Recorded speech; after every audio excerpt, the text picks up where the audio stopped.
Good evening. I'll call to order the regular November 17th meeting of the Rappahannock County Planning Commission.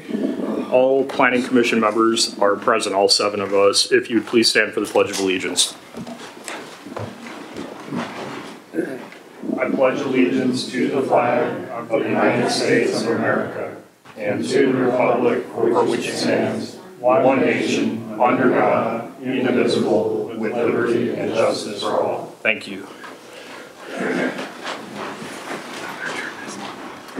First order of business is to adopt tonight's agenda, which has been posted on BoardDocs for the public's and the commission's review. I would entertain a motion to adopt the agenda. So moved. Mr. Kohler, second? Second. Mr. Light, thank you. Any discussion? Hearing none, all those in favor say aye. Aye. Aye.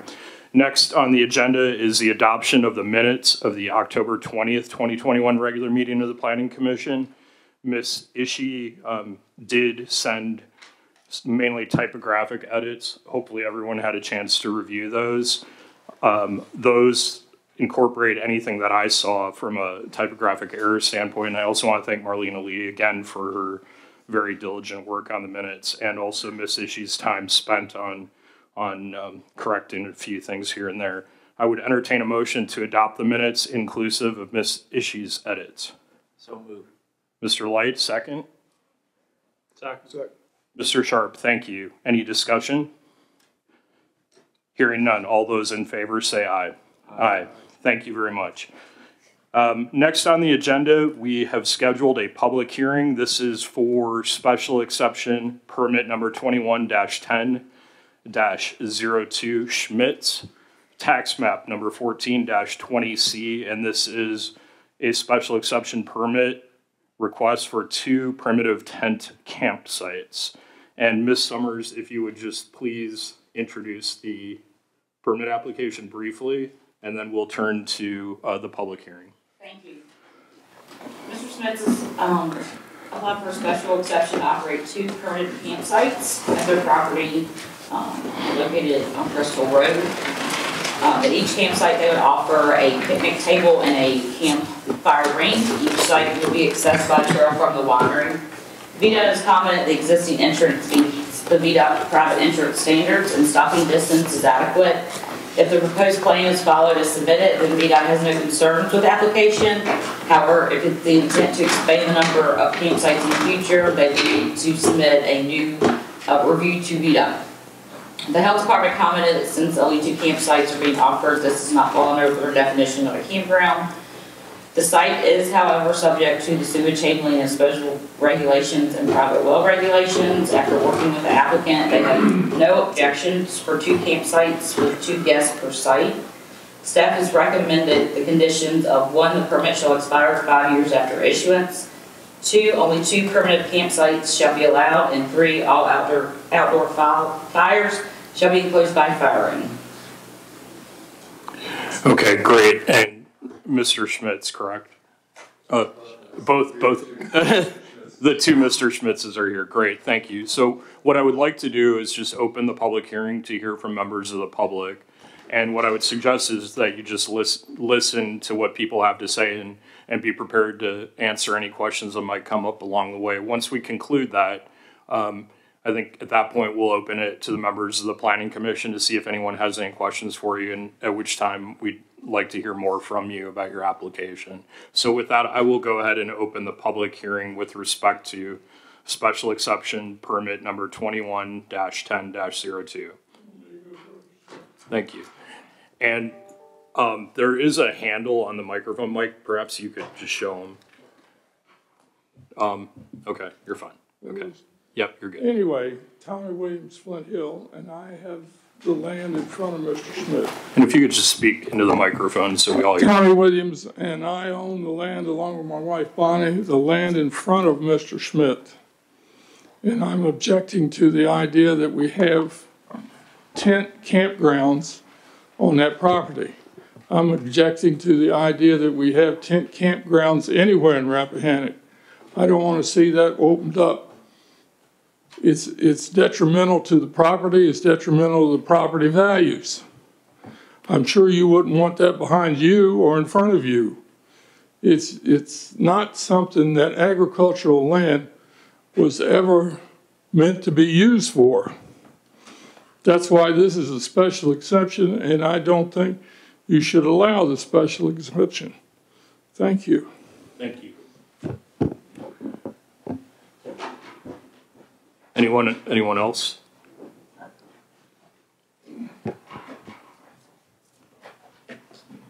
I'm Bonnie Williams. I'm Tommy's wife. We have been living in this property for 47 years, and we have enjoyed our privacy or our whatever you want to call it. It's just a very nice place, and I personally do not want to see campsites on the property next to me.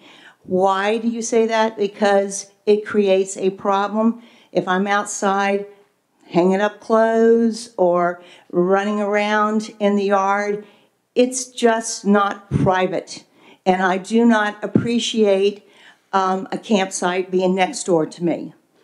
Yes, I know what a campsite is. I have 4 brothers. We used to have campsites.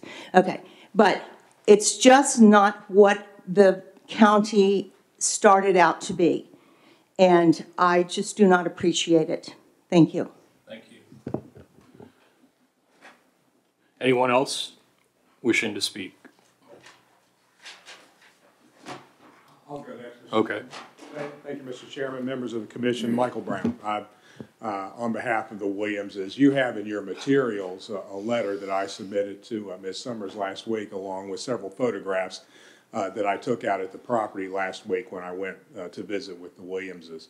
I think the photographs do a good job, and I know that several of you have been out and conducted a site visit. I think the photographs do a good job of showing you the impact of the existing farm winery use on the Williamses property that's already in existence.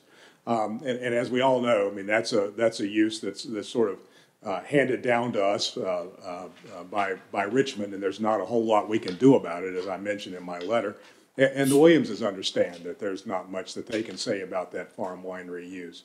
But I would urge the Planning Commission members to bear in mind that there is already that impactful use going on the Schmitz property, and its location in particular in relation to the Williams property is problematic because while the Schmitz property is a sizable parcel, you've seen from their drawing, and you can see from the photographs that where they've opted to locate the farm winery structure and what we believe to be the bathroom structure is right over there immediately in the backyard of the Williams property. I didn't trespass, so I didn't go over on the Schmitz property to take measurements.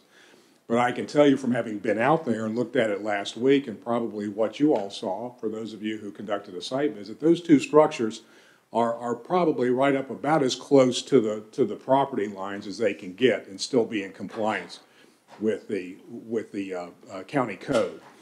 So we would urge the commission members to bear in mind the existing impactful use that's already going on when you're now considering whether to recommend approval or denial of an additional use on this same property.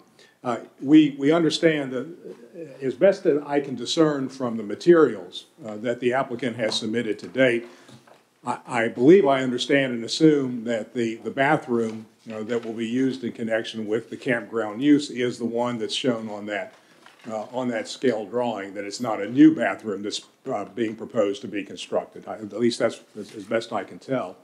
And that's that green building that you all see in the photographs that we submitted with the letter.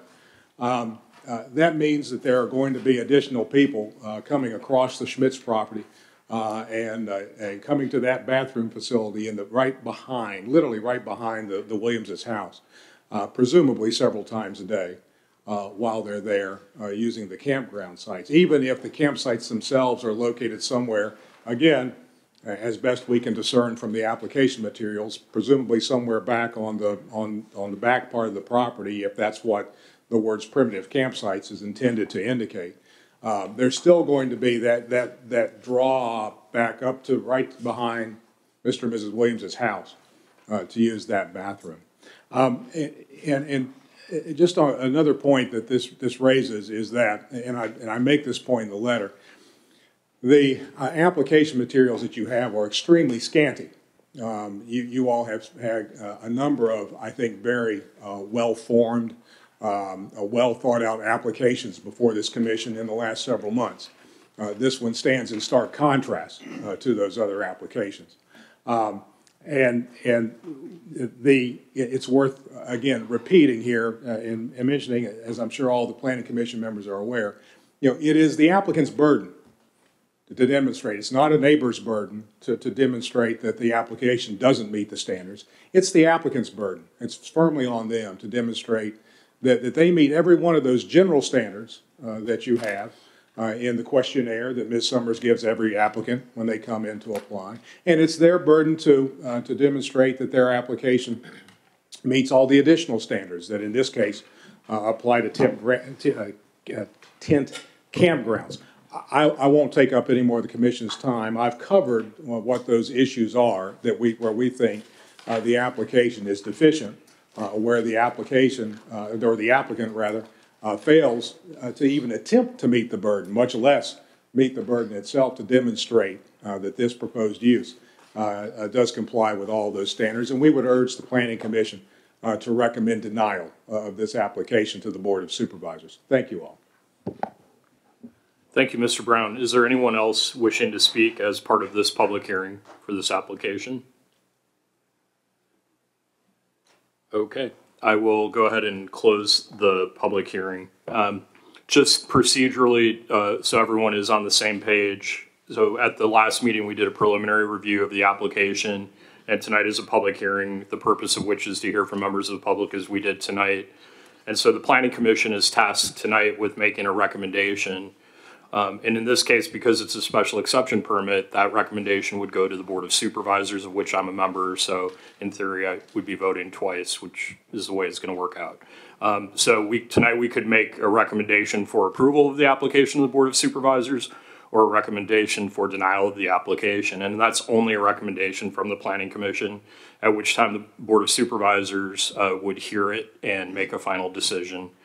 Separate and apart from the recommendation, although obviously the Planning Commission's recommendation weighs heavily on what the Board of Supervisors will ultimately do.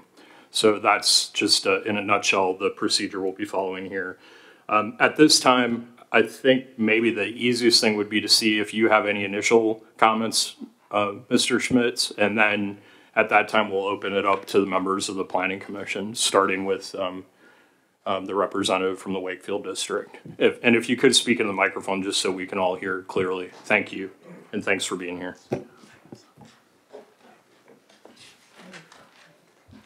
This is Max Schmitz. First, I want to apologize to the Williams for, their concerns. I'd like to read a little bit about the Rappahannock County Comprehensive Plan, Chapter 6, Land Use Plan Goals, Principles, and Policies, because I think it's pertinent to the application. I'll do it quick. The Rappahannock County is an important partner and neighbor to the Shenandoah National Park. As a gateway community to this national resource, the bucolic landscapes and charming villages of Rappahannock County greatly enhance the experience of visitors to the Shenandoah National Park. Likewise, the proximity to miles of federally protected forest, waterfalls, awe-inspiring views, and trails lend Rappahannock County exceptional tourist opportunities. I think this is a new and exceptional tourist opportunity. Some of the goals outlined in the comprehensive plan are to encourage and maintain a viable rural, agricultural, and tourism-based economy compatible with the county's size and character. This is a very small scale, operation. It's 2 campsites, 2 people. This is not going to impact a lot, but it is going to help maintain our agricultural business because it's going to provide extra money for our agritourism.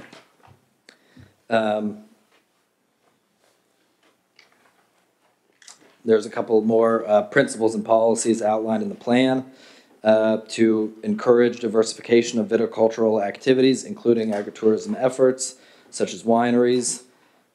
This is just a diversification of our, agritourism winery business. We're adding an additional, element of advertising.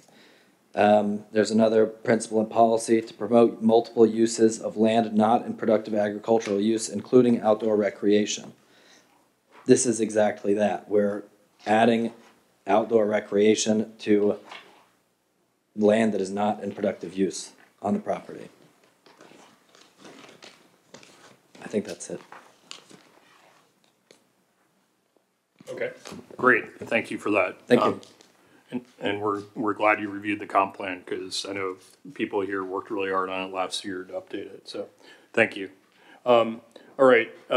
Just to get the discussion started, Mr. Schulin, would you want to jump in and with any questions or comments based on what you've heard tonight and what you've read in the application?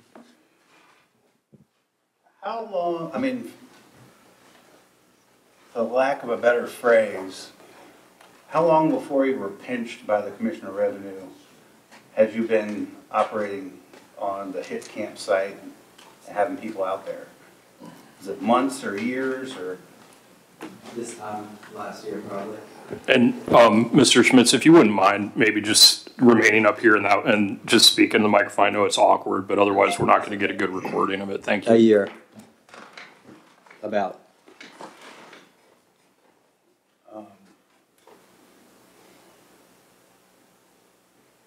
So you've been operating for about a year up until this point without a permit.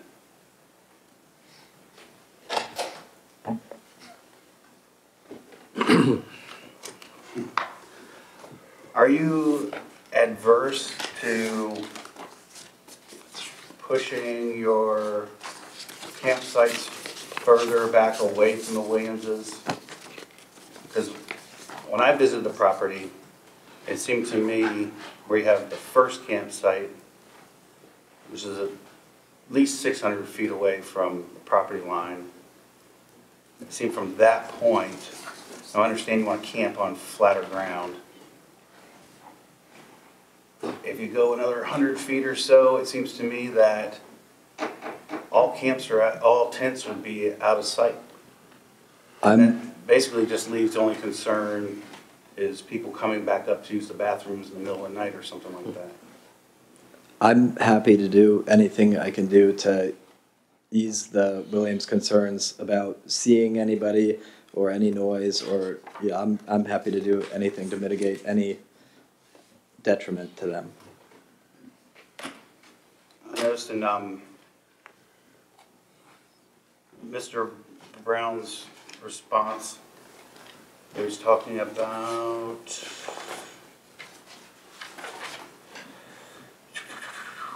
one of the standards, standard number 4, where is that? Requires the facility to have direct access by means of a travel way 20 feet in width to a road currently maintained by the state. That's not applicable. That's for campgrounds. That's what I was kind of wondering. We don't really define travel way in our ordinance. And it seems to me if you're driving through a field, I guess the requirement is to mow the path 20 feet wide, maybe, I don't know. I didn't see that as an issue. I mean, if VDOT had a problem with the entrance, that's one thing, but driving through an open field is another. When I drove past the first site and tried to hunt for the second site, that was a spectacular place. It seems to be blocked from all your neighbors. I mean, I sympathize with the Williamses. I have one of the biggest campgrounds on the East Coast in my backyard in the Shenandoah National Park. And we get hikers walking through, and people get lost on the GPS all the time looking for a hike. So I understand sometimes you end up with some not sketchy people, but strangers that might make you feel uncomfortable. support your, I would like to send this forward to the board supervisor's recommendation for approval. However, I think I don't like the 5-year limit that you recommended. I'd like to reduce that a little bit so we don't, so if things do turn sour with 2 campsites with 2 people apiece on them, then Williams have a remedy and we can say, this is not what you promised us. This is not a quiet evening type of thing. You got naked people running around the field or something like that. I don't know. But as it stands, I'm kind of in favor of this, but I'd also like to push back your distance. I want you out of their sight. Okay, we'll just, thanks, Mr. Julin. Mr. Kohler, would you like to jump in with any questions or comments? And if you don't have any, we can circle back also. Thank you, sir. I looked at the photos and I wasn't quite clear. Your campsite is, you have your bathroom up. Where is the Williams house on this? Can I? Please. The Williams property is just cut out here. And so it's about 500 feet from the house to the bathroom. So the bathroom is 100 feet or so from the property line? The what? From the property line, where's what's that distance? This is more than 100 feet. This is probably 150 feet. Okay. All right. And your campsites are both back in the back? They're another several hundred feet and another several hundred feet. Oh, so there's another one, that's one campsite back where the wording is, two campsites, and there's another one up closer?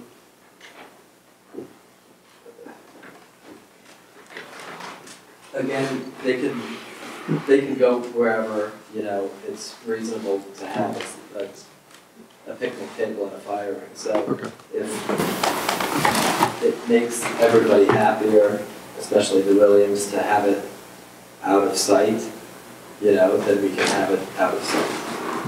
Okay.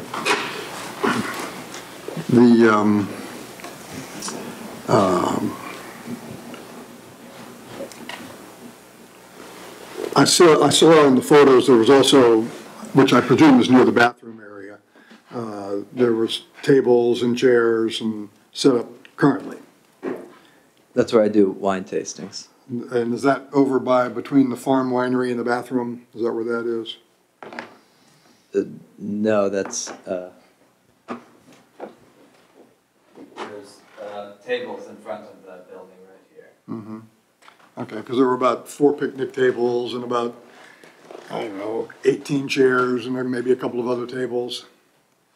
I think there's 4 picnic tables and 3 circle tables. Mm-hmm.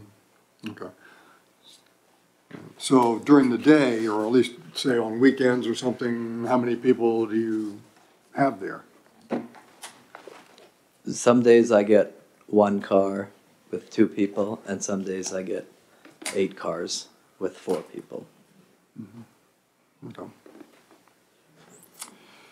And with the camping, I'm presuming that one issue that the neighbors may have would be that people will be walking up to the bathroom from the back somewhere, with, presumably with flashlights or whatever, and during the night.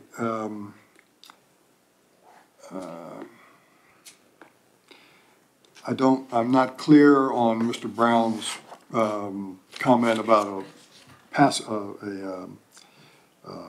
access.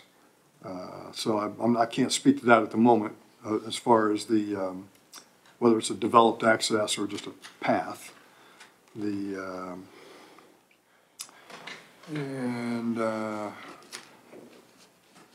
did have a question whether is it 2 bathrooms or 1 bathroom?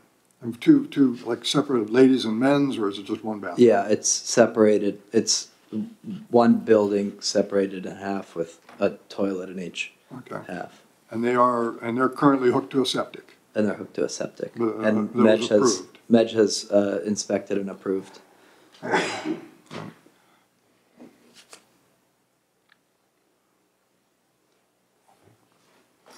That's all I have for the moment, Mr. Chairman. Great. Mr. Brown, he did have a question about, was it about access, road access, or in the context of a campground?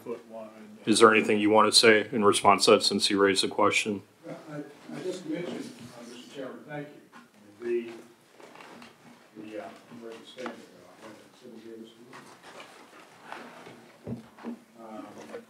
it says the facility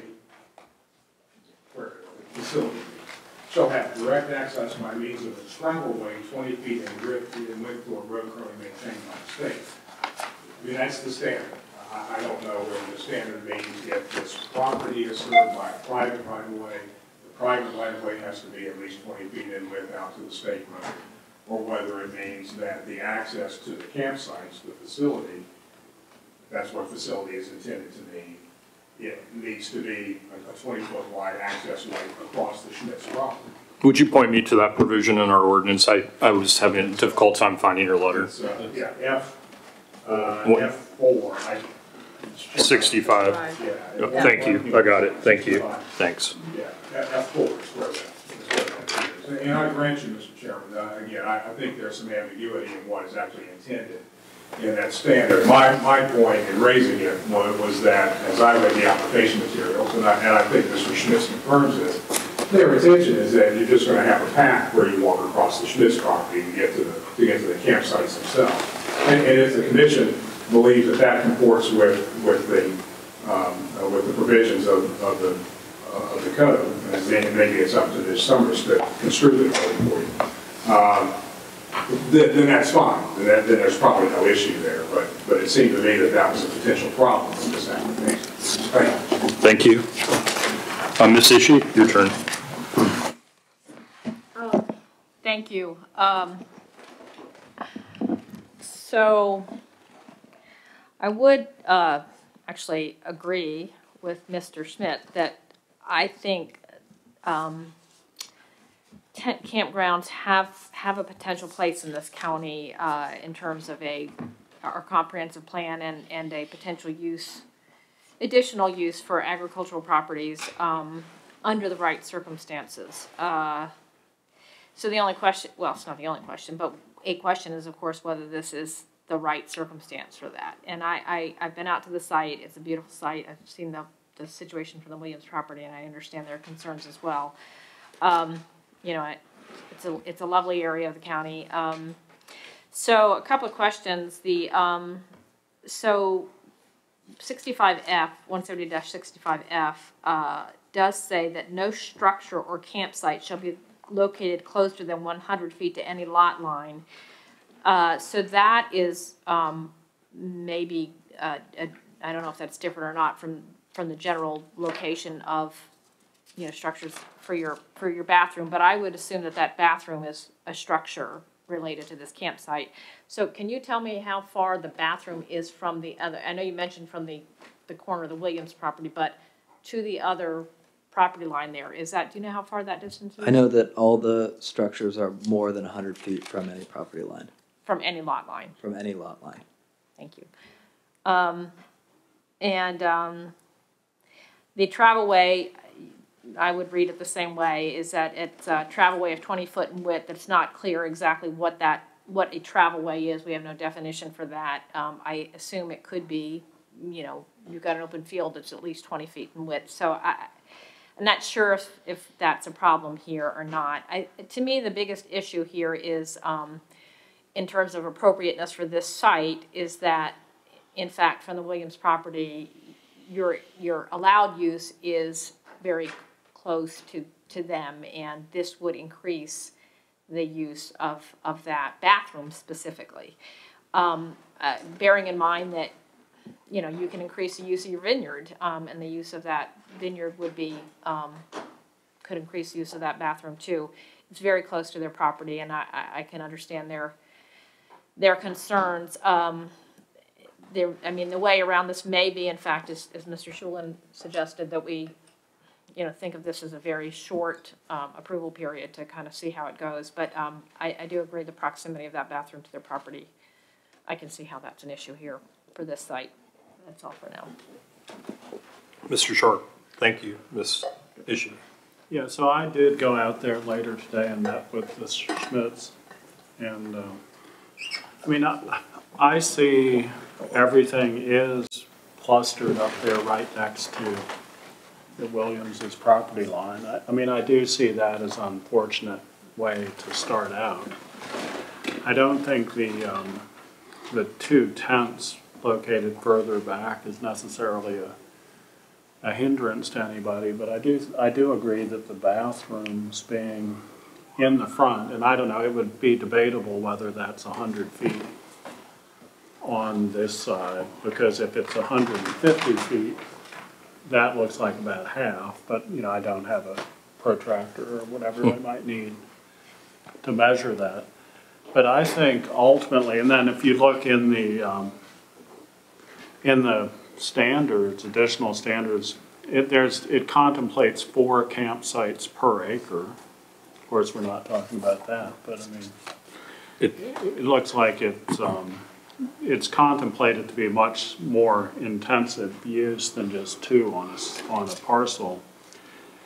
And then it says no travel trailers or other residential vehicles are allowed.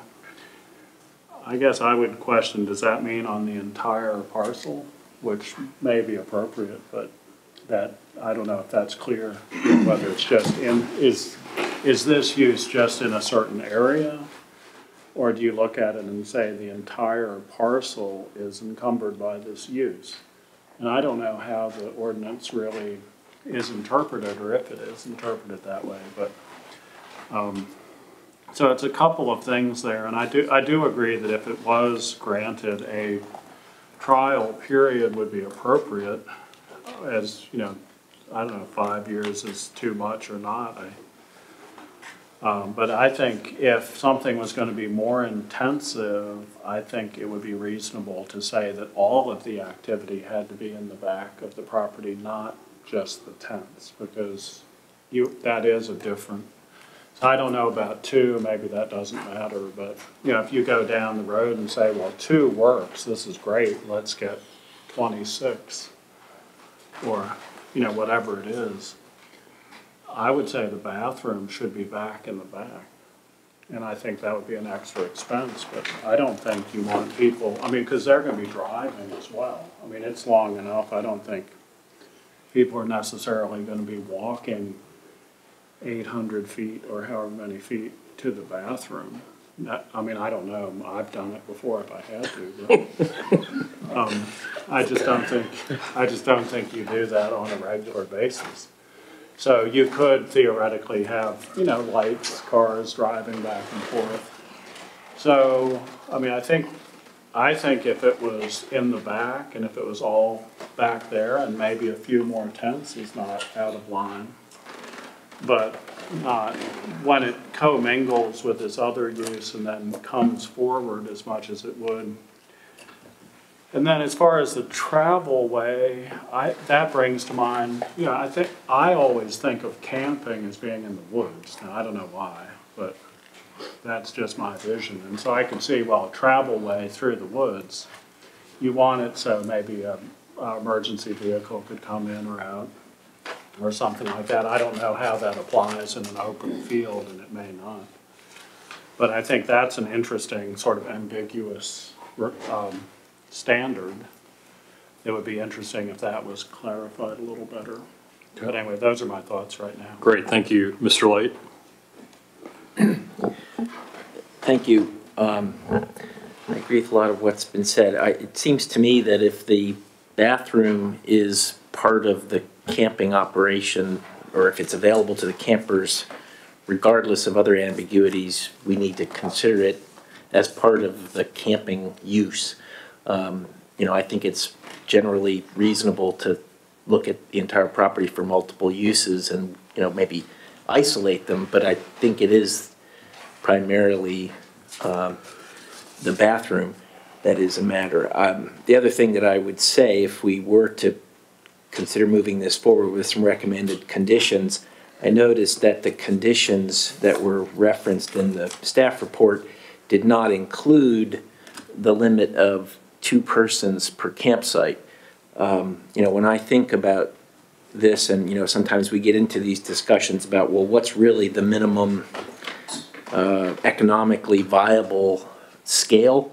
It's hard for me to imagine, 4 people coming and wanting to be in a tent and you saying, no, I'm sorry, we can only allow 2. But, I think there is a bit of a slippery slope there, and it would be hard to enforce in that way. But to me, if we're going to kind of look at this in terms of a minimal impact, then it's incumbent on us to make sure that the conditions we set are consistent with it being a minimal impact. And I certainly agree with Mr. Sharp. If it weren't for the bathroom facility being part of what's available to the campers, I think it would be a lot easier to manage. That is the part.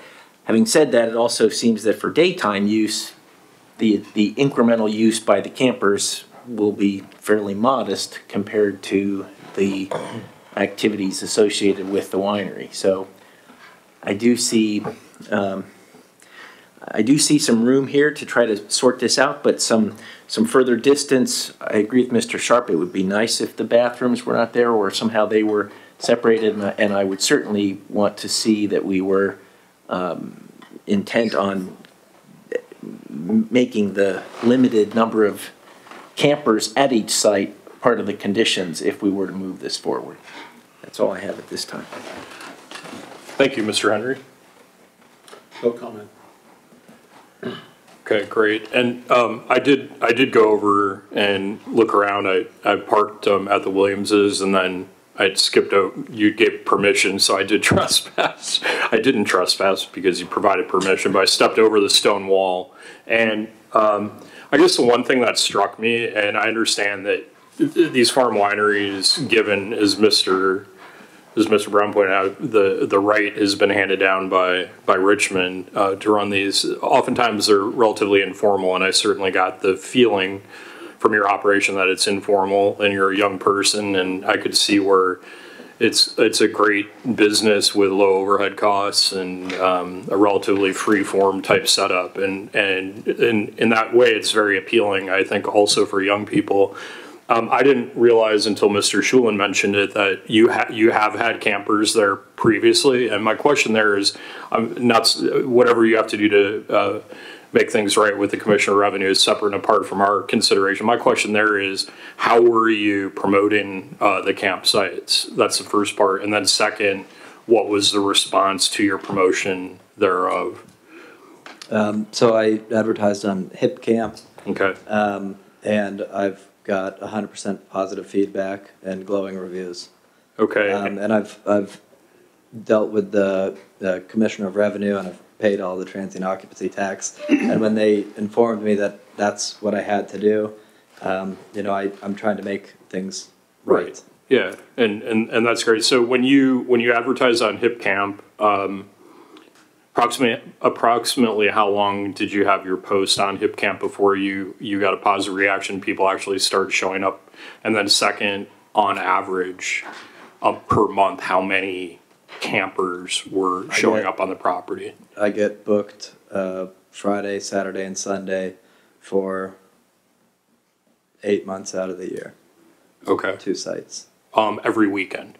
Yes. Every weekend. And that was, were you limiting it to 2 campers per campsite at that time, or did you have multiple? I didn't limit it until Meg brought up the health constraint, and then I limited it. Okay, so on a typical Friday, Saturday, or Sunday night in, let's pick an ideal camping month, April or September, off the top of my head, those seem like would be pretty popular ones.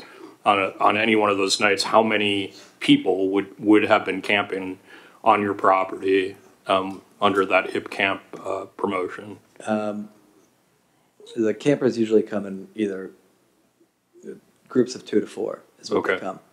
So I mean, occasionally a camper will camp alone, but that's more unusual. Usually it's couples or 2 parents and a kid, or 2 parents and 2 kids. And how many campsites were you operating when you were running it under Hip Camp? 2 sites. And why did you limit it to just to 2? Because Medj said that I was under the impression from the health departments That was your limitation. that if you had 3 or more, then it would be classified as a campground. 2 or less, you can just do it on your lot. I see. Okay. And then when I walked over, I think toward, I'm not super well oriented looking at this schematic, but when I walked over toward, I guess, the planted area, I noticed some fire rings and chairs. Those are not campsites? They could be. I have those for tasting, but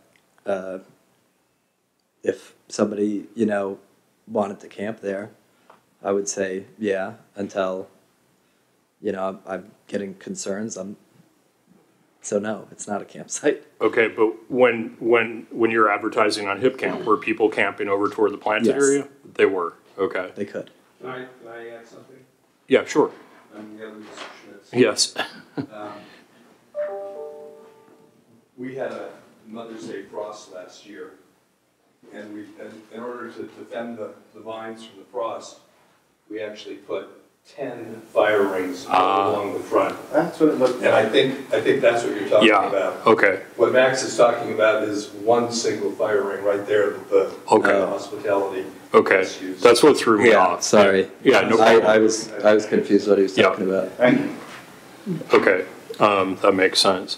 Yeah, as I said, it's a very informal, appealing site, but I guess embedded in that the informal nature of your business, I have some concerns about adverse effects on the Williamses, and I know Mr. Brown addressed in his letter to us just the general standards applicable to these type of permit applications.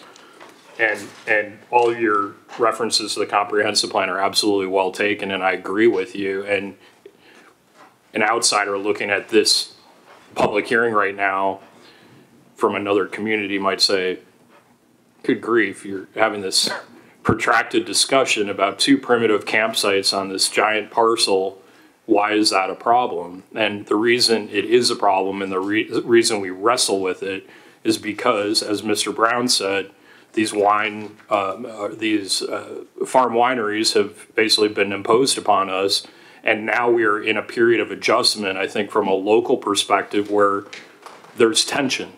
And we have other examples in the county, for example, an 18-hole disc golf course that's dropped in a residential area. And that's an accessory use of what is an agritourism business. And you can imagine that that's not real popular with the people who live along that road. And so that's what we're trying to sort out here. And so I applaud everything you're trying to do. And I think it's absolutely consistent with elements of the comprehensive plan. The revenue, the county benefits from it. We learned today that sales tax revenue is approaching $1 million a year, which diversifies our revenue base in the county. Meals and lodging tax revenue is soon going to be close to $500,000 a year, and that takes pressure off of our local taxpayers. So all of that diversification of revenue stream is beneficial, but then we come back to the tension. And how do we protect folks like the Williamses from adverse effects from these types of activities? And so it might seem overwrought for us to wrestle for hour after hour over 2 primitive campsites and whether or not they should be allowed. But I just want you to understand that we're trying to be thoughtful and considerate to all of our citizens while also trying to reap the benefit of businesses like yours. And that's a tightrope that we all have to walk. But the very first general standard is the proposed use shall be such that it will not adversely affect the use or development of neighboring properties and shall be in accordance with applicable zoning district regulations. I think what you have is great. Having walked the property and as an outdoor person who would really enjoy drinking wine and then flopping down to sleep in a really beautiful setting, I also know that I would be in the Williamses' backyard. So my initial inclination, I reserve the right to change my mind as a member of the Board of Supervisors later when we hear this, is to recommend denial of the application because I'm still not sure that this is the direction that we want to go with these farm wineries. And that's not personal, and it's in no way directed toward you or your application, but it's a general statement that I think we really have to be careful with these so that we don't start running roughshod over our tax-paying citizens. So thank you. That's all I have. I have some comments. Mr. Chairman, I think you're getting the application confused. This application has nothing to do with farm winery. That's a permitted use by state law, and because he's operating a winery here, should not impact his request to have 2 campsites. It's a permitted use, just as if he was going to build a house here. If he had a house here, the fact that he had 2 campsites should not be an issue. So mixing these two together is recommended denial because we have a farm winery is basically saying because you have a farm use here, we're going to deny the request for 2 campsites. And I think that sets a bad precedence. You know, the Schmidts have owned this property for how long? 25 years. 25 years. They definitely have a sincere agricultural interest here in this property. How many different types of grapes do you have here? 7. 7. Historically, what have you done with your grapes before you started doing wine tasting? Sold them to John Delmar, Rappahannock Sellers. So your agricultural product was consumed within the county, 7 different types of grapes. You're doing some extended marketing now by having a wine tasting there. You brought out your son here that has an interest in this property. It's exactly what we want to happen with in this county with properties, you know, versus putting them in easement, letting them grow up, putting them in easement so you get the lower tax rate, and the property becomes non-productive. So you have an opportunity here to follow through with a comprehensive plan with some tourism, and 4 people on 60 acres almost, and we're worried about the impact, and they're using a bathroom that's already there. You know, it seems that we're basically saying that we're closing the county down to anything that's not allowed without a permit, and I think it's a bad precedent. Kind of goes back to when we had an application, I guess it was up on North Pose Road or up there on that big farm where the people were going to do a seminar once or twice a year about raising grasses, and they were going to have a lunch for 30 people on 400 acres, and we were worried on what time the lunch was going to end. And, you know, so I sympathize with the Williams. I understand where they're coming from. I think the applicant sympathizes with them, and I think there's some ambiguity before this thing started tonight on how many people were going to be at each campsite. They've offered a compromise to have a campsite below the topo of the property where it can't be seen from the Williams' site.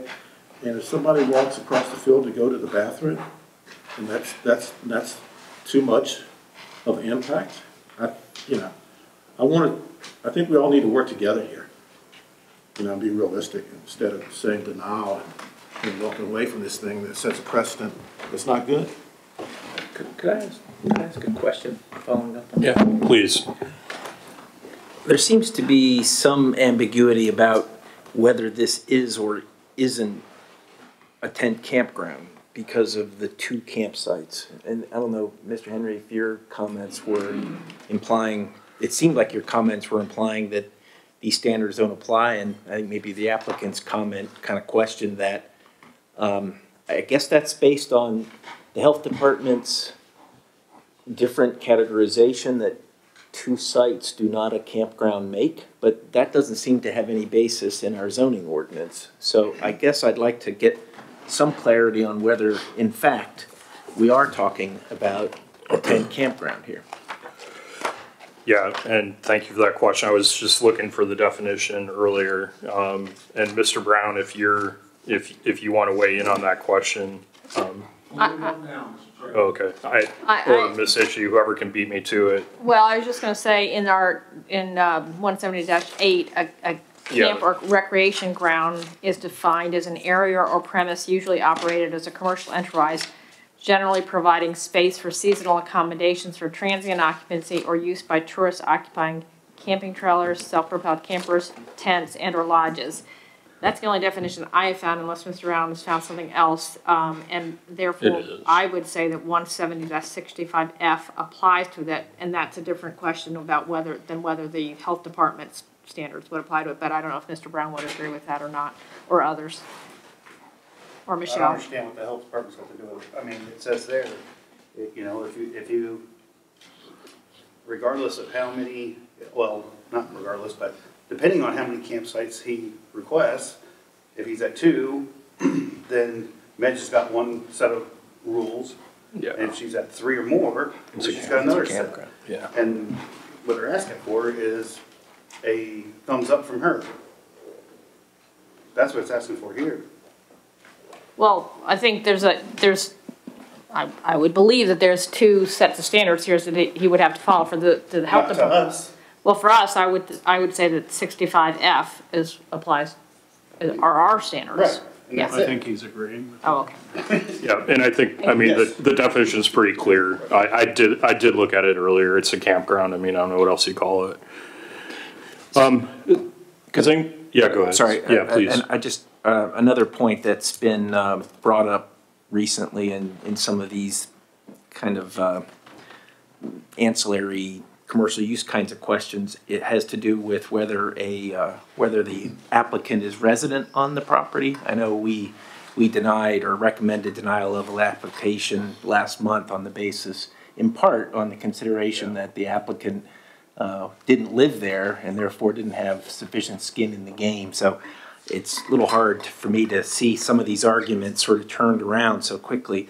But could I ask, I assume you don't live there? No, I don't live there. There's not a house to live there, but resident. if there were a house there, I would happily live there. But these buildings are expensive, I understand. so additional revenue can help. So there is no, I think I know this, but might as well confirm, there is no residence on the property right There's now. no residence on the property. This bathroom on the property, it's got running water, hot and cold running water, Hot and cold running has a water, drain field.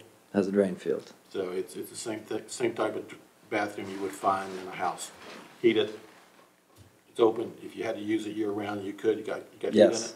it. If it were properly permitted and connected. It is properly, Says it's not. it is permitted and connected. It is permitted. Yes. That's not what this harbor said. Ms. Summers, you're the arbiter here. From, What do we know from from, the VDH? from Medge, that Mr. Smith has worked with her to get into compliance with her. Worked with her, what's the current status? I believe, I mean, you worked with her, but she had contacted you of what you needed to provide to her and do to. Yeah, she came out and inspected the system, and as she told me that it was good to go, and it's inspected and passed. So in her email of October 20th, Medge says, as I read from the record, Michelle, if you can correct me, he did submit a satisfactory well sample. He had exposed enough of the sewer line so that she could approve it, but she doesn't indicate that she did approve it yet. And since you were willing to change the application to 2 guests for the 2 campsites for a total of 4 guests, the 100 gallons per day, which is a design for the flow system for the existing septic field, would be acceptable. So she had no objection to the proposal for 2 campsites at this time, but whether that approval has actually occurred, I don't have that. But it sounds like it's headed in the right direction, so that's good. Thank you for working with her on that. Thank you. It's a nice bathroom. Thank you. I took a look at it.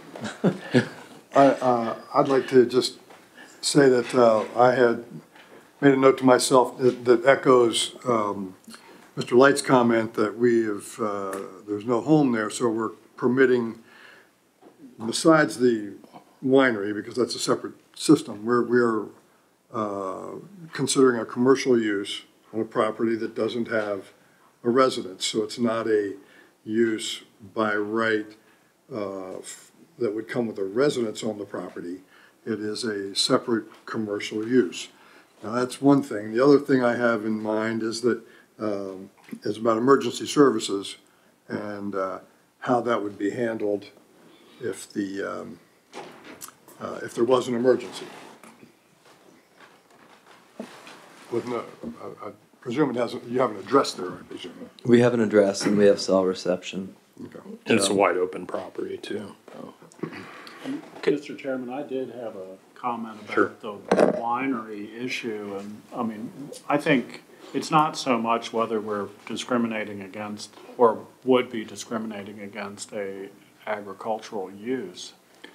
I think it's more, I think we are allowed to look at what is going on a property, regardless of whether it's permitted or by right or not permitted or whatever, you know, non-conforming or whatever it might be. I think that is a factor in how you look at a new use on a property. So it doesn't necessarily mean that you could have something by right that then means, okay, you can do whatever you want, as though that by right use was not there, because it is there.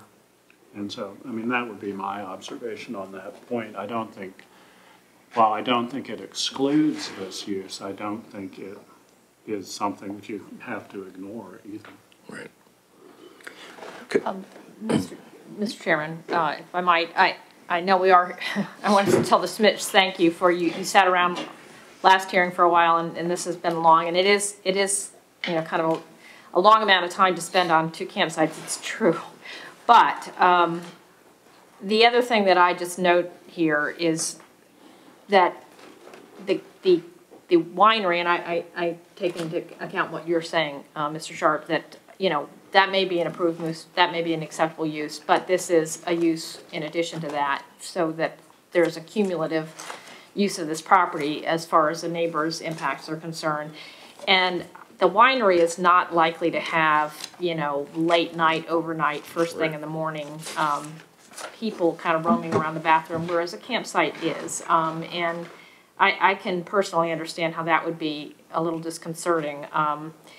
I don't know if you've considered screening between the Williams property and your property, your bathroom, that might help that a little bit.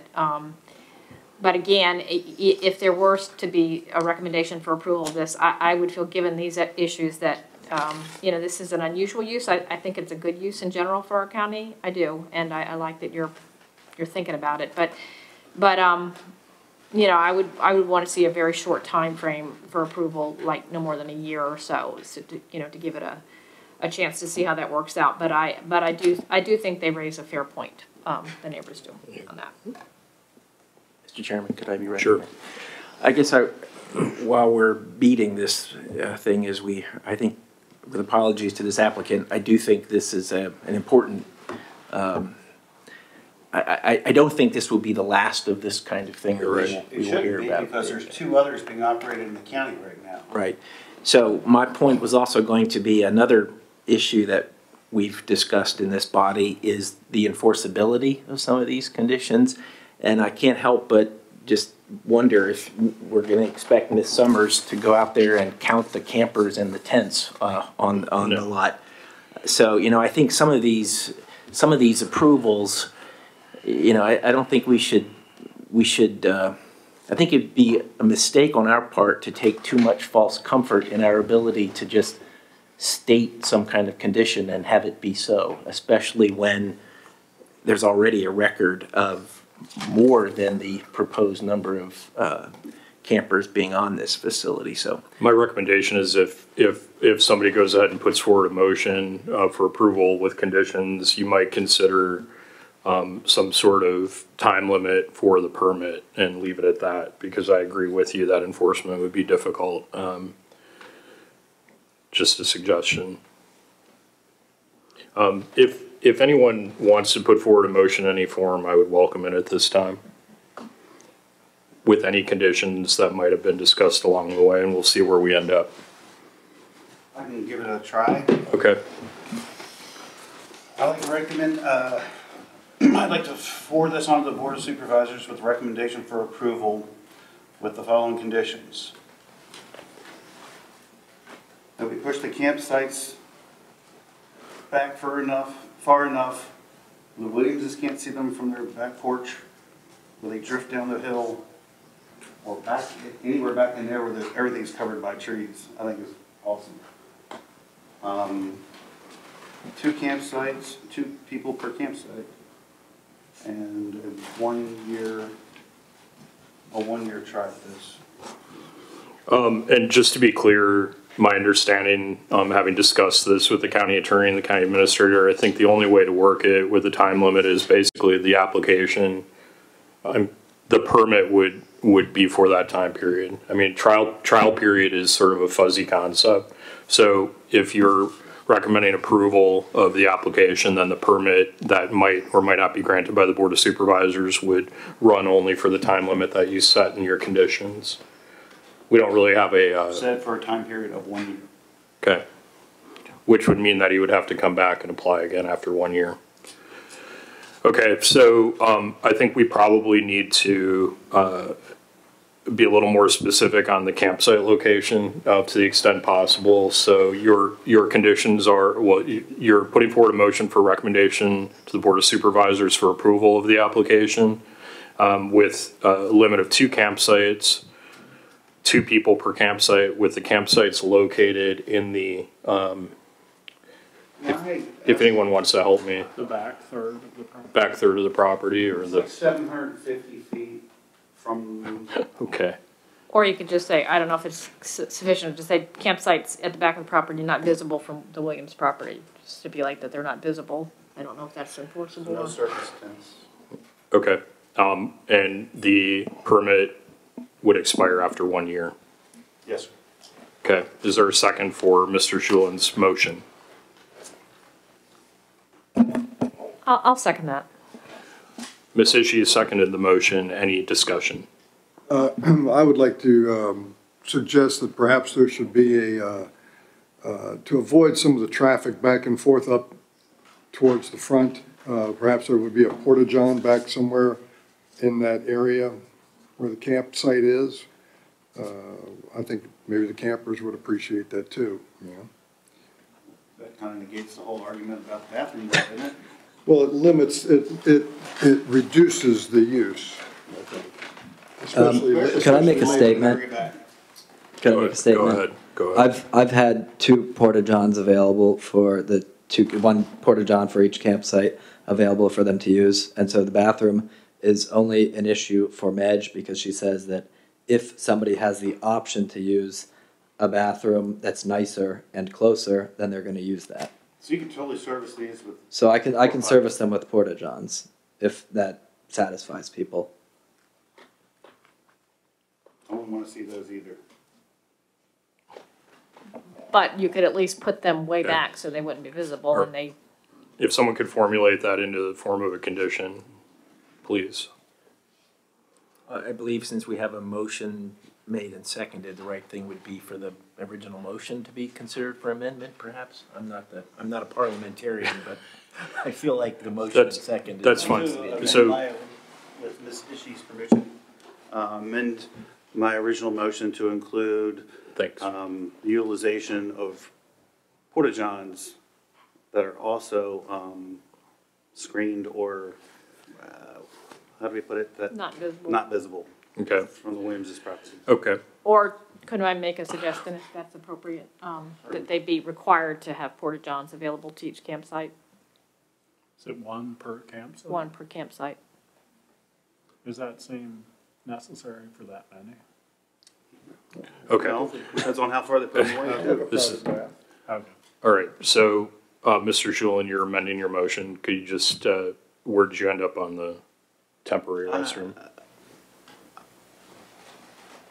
I don't think that needs to be a requirement.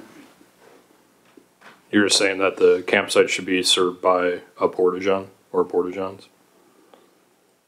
You wanted that in your motion, right? Could I make another statement? Sure. Madge also says that porta-johns are not to be considered a permanent solution. Right. Well, So- this is only for 1 year, right? Okay. Well, it's also separate, given what we're approving here as a use. I don't think Medge is generally thinking about this type of use. So I don't think there'd be any I don't think we'd be violating any health department standards with this additional condition. No. Campsite's located out of the Williams's view, 2 sites, 2 people per site, and Serviced by Porter. campsite's served by a porta-john. Okay. Ms. Ishii? Are you okay with that? I think you were the second. Well, serviced by, let's split the difference. 1 porta-john, we can say 2 porta-johns, serviced by 2 porta-johns, but without making it an absolute requirement. Okay. Could I make one more comment? Sure. Could we just put in a stipulation that it receives health department approval from EDGE to be serviced appropriately? Because I don't think that, no offense to anybody, the health department's going to know the right volume of fluid necessary to service.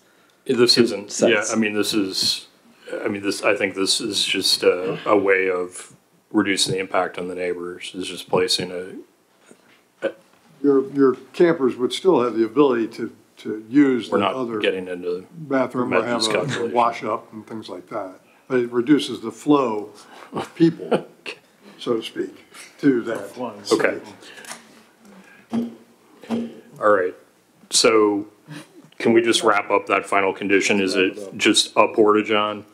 A porta-john. Okay, thank you. I'll second it. Okay. Is that also out of view? Is it subject to the same visibility? Yes. Okay. All right, we have a motion and a second. Any further discussion? Would you like a roll call vote? I'm sorry? Would you like a roll call vote when you're ready? That's fine. Any further discussion? Hearing none, Mr. Shulin. Aye. Mr. Kohler. Aye. Ms. Ishii. Aye. Mr. Sharp. Aye. Mr. Light. Aye. Mr. Henry.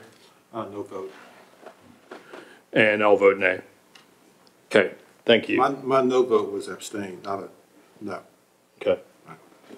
All right, I'll vote nay. So that passes. So that's recommendation for approval of Board of Supervisors with those conditions. And trust me, I'm sure there will be refinement later on. Anyway, thanks for your patience. Thanks for having me. Yeah, thanks a lot, and good luck with everything. And Ms. Summers or one of us will be in touch regarding next steps. Okay, and thank you to the Williamses for coming out. Okay, with that,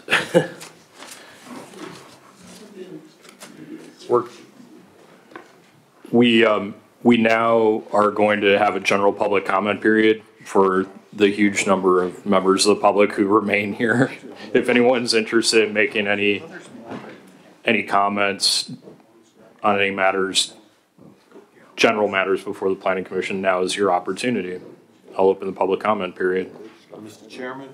Yeah. I think about a week ago, maybe 2 weeks ago, I was traveling through Page County and at about 5 o'clock in the morning, got a coffee and donut at 7-Eleven. I picked up the Page Carrier. Music carrier. Music Carrier. And I noticed there that they just had a $30 million application for a campground on the Shenandoah River. And it's amazing.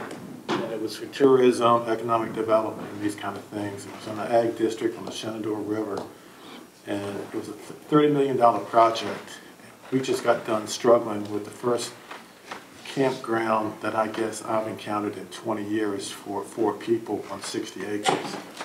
And we struggled with it for a very long time. That's my comment first. Thank you for your public comments. Anyone else? With that, I will close the public comment period. Thank you.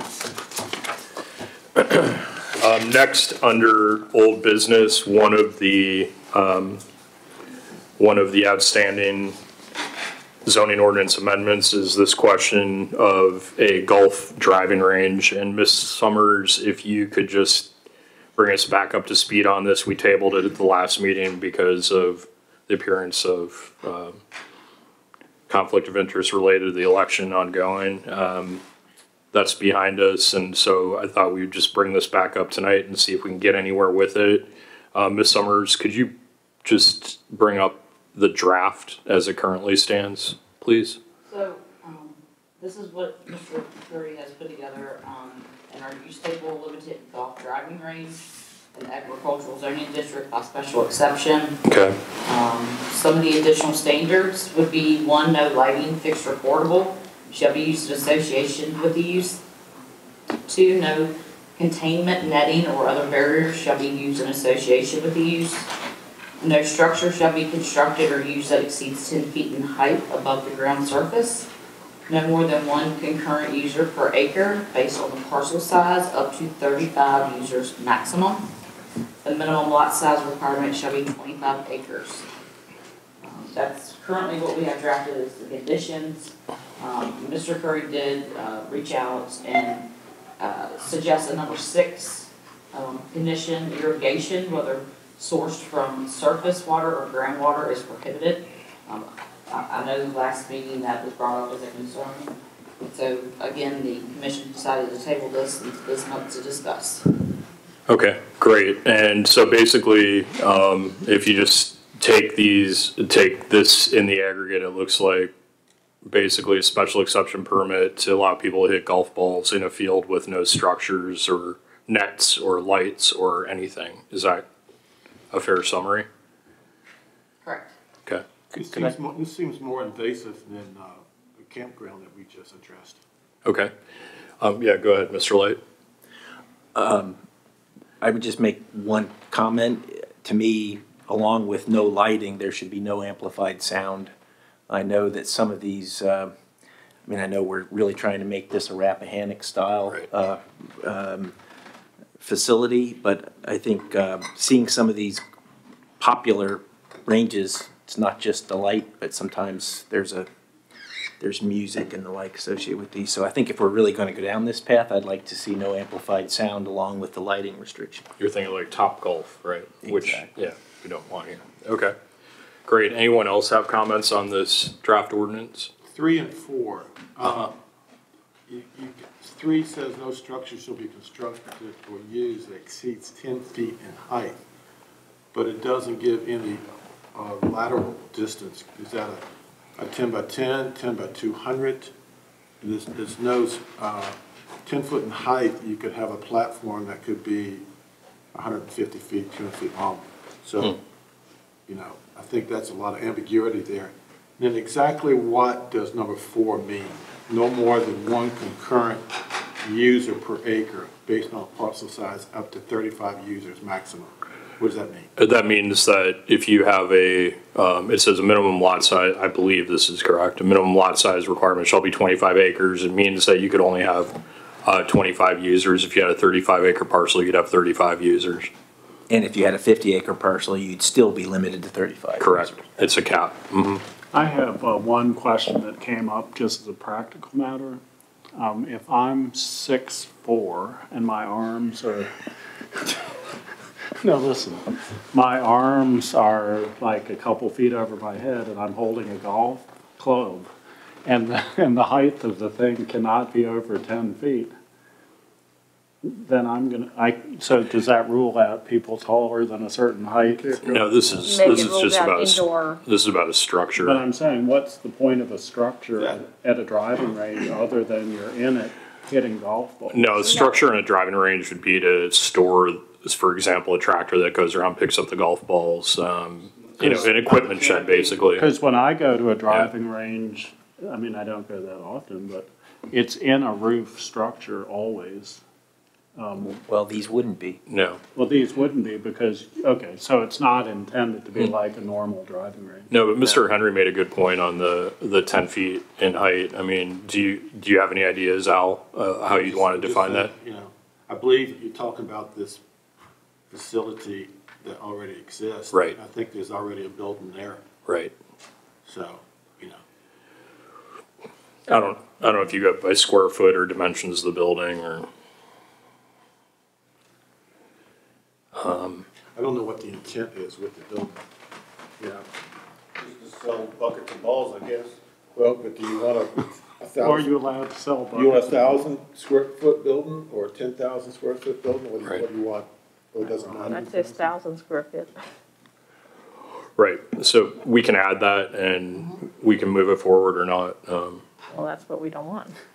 But it seems like we're kind of pushing it to make a driving range work like this. I'm not sure exactly why it's necessary, but anyway, that's just my thought.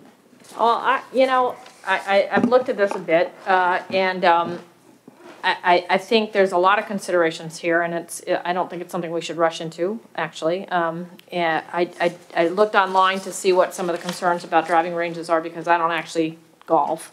Okay. And for example, there was a driving range in Alexandria that has 75 bays and a 3-story building, and the church next door is bringing a nuisance suit because the balls keep being hit over the 400-foot net and bopping people on the head and on their cars. So that's clearly not what we want in this county. Right. But this would happen in that. Right. So and again, just to be clear here on what we're talking about, we have, this would be a third provision about driving, about golfing. We have a provision for golf courses and country clubs all in one, and that's 150 acres. And then we have under 65K, we've got additional standards for golf driving ranges, and those, as we know, can only be in highway commercial or general commercial, but the only restrictions on that currently are that no structure used in connection with the use shall be closer than 100 feet to any lot line, and it has to be a minimum lot size of 10 acres. So this puts a new thing. Gary's suggesting creation of a new thing in ag areas that would be these smaller things with these various restrictions. I would add more restrictions to this, but also think we ought to be aware of the fact that we've got these other things hanging out there that could be much bigger and much more intrusive. For this, if we were to go this route, I would say that 100-foot setbacks in Rappahannock, 100-foot setbacks make sense in Fairfax County. In Rappahannock County, I think we need bigger setbacks. I think we need, more like 500-foot setbacks from any lot line, I think, or public or private road. Although you could waive that requirement if you had a safety evaluation by a professional that a lesser standard would be equally or more protective of individual structures or scenery, but in no case should the distance be less than 100 feet. Okay. I think you should make the lot size 25 acres. I think everything, but you should not have, all the facilities, including the fairways, greens, and structures, should not exceed 10 contiguous acres total. So even though your lot size would be 25 acres, all the facility itself should be no more than 10 acres so that it could be well contained within it. I agree with that there should be no lighting. I agree there should be no amplified music or noise. There should be no artificial irrigation of fairways, greens, or other hitting areas, as Gary suggested. And I agree with Mr. Henry that there should be a square footage, so that I would say they couldn't be more than 10 feet in height or 1,200 square feet in size. And part of the reason for that is we don't want to encourage these to be big entertainment centers. Right. We want the batting to be, the putting to be outside. We don't want them selling, video arcade games and clubs. Yeah, whatever. This is supposed to be a very low impact use in an agricultural area. If we go that way, I will say that Sperryville, no more than other villages in the county, I think has a lot to thank our major landowners. We are surrounded in Sperryville certainly by a number of large farms and landowners, and they have all chosen to keep their property in pretty low impact uses to this point, and I think all of us owe them a lot of thanks. And if we can think of ways to provide them a little extra income in a very low impact way, that's worth considering. But I think we should make sure it's very low impact. Okay, so I've heard building size, setbacks, and then Ms. Summers brought up the issue of water, which I think is just another way of ensuring that basically this is a matter of a field into which people are driving golf balls. What I'd propose is any member of the Planning Commission, and that would include me, if you just mark on your calendars Wednesday, December 8th, and if you could just send to Ms. Summers and copy me any additions, changes, edits you have to this draft in its current form, and then we can talk about it again at our, I believe it's the December 15th meeting, if I'm not mistaken.